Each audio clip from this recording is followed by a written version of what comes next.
आणि तुतारी म्हणजे काय, कसलं तिकीट पाहिजे मला, तसं एवढं मी काही सोपं नाही आहे. सातार बोट ठेवलं की बाकीच्या तडजोडी. साताऱ्यावर बोट ठेवलं की दुसरीकडे तडजोडी होतात असे म्हणत छत्रपती उदयनराजे भोसले यांनी सावध पवित्रा घेतलाय. तुतारी चिन्हासह त्यांची भाजपकडून की राष्ट्रवादीकडून उमेदवारी आणि ती कधी जाहीर होणार यावरून उदयनराजे भोसले यांना पत्रकारांनी विचारणा केली असता त्यांनी आपली प्रतिक्रिया दिली. पाहुयात काय म्हणालेत उदयनराजे. या व्हिडिओचे सहप्रायोजक आहेत साई समर्थ डेव्हलपर्स, खात्रीशीर बांधकाम, विश्वसनीय व्यवहार. जय गणेश डेव्हलपर्स, बांधकाम क्षेत्रातील एक तरुण नाव. अंजनी लॉन्स मंगल कार्यालय, कोंडवे धावडे, पुणे. पार्किंग, जेवणाचा स्वतंत्र हॉल आणि वधूवरांच्या सुसज्ज खोल्यांसह बजेटमध्ये असलेले एकमेव खात्रीशीर मंगल कार्यालय.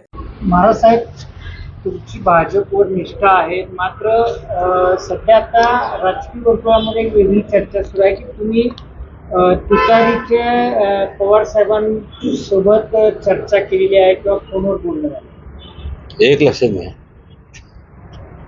माझी पक्षापेक्षा आहे ना, माझी तत्वार्थी निष्ठा आहे. आणि बारकाईने जर विचार केला तर अनेक लोकांनी, अनेक पक्षांनी छत्रपती शिवाजी महाराजांचं नाव घेतलं. त्यांचे विचार जर जास्तीत जास्त आचरणात जर कोणी आणले असेल तर या पक्षाने आणले. आणि तुतारी म्हणजे काय, हे आज कोणीतरी चिन्ह घेतले. पूर्वीच्या काळापासून आमच्या वाड्यात तुतारी असायचेच. कुठेही आपण लग्नाला गेलो तर तुतारी असतेच. त्यामुळं चिन्ह चांगलं आहे हे जरी खरं असलं तर पण मला कुठल्या दुसऱ्या पक्षाच्यावरती भाष्य करायचं नाही.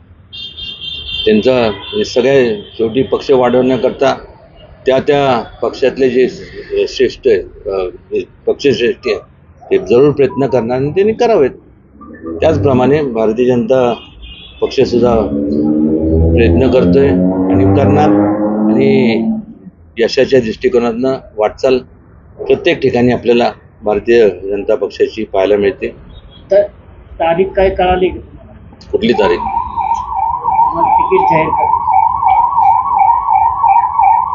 हिंडून फिरून सारखं तोच विषय असतो तिकिटाचा.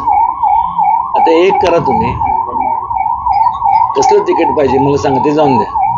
माझं तर मला तुमच्या लोकांवरती, सगळ्या पत्रकारांवरती शंका येते की तुम्ही ते असतं ना, काय त्याला म्हणतात, ते कोरिअर बिर असतं ना, बहुतेक तुमच्या डोक्यात तेच आहे.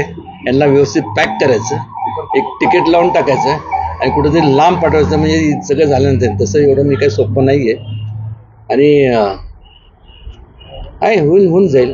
प्रत्येकाच्या शेवटी कसं आहे, सातारा हा जिल्हा, या जिल्ह्यामध्ये अनेक चळवळी निर्माण झाल्या.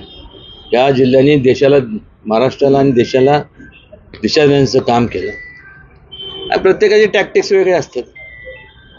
शेवटी सातार बोट ठेवलं की बाकीच्या तडजोडी होत राहतात.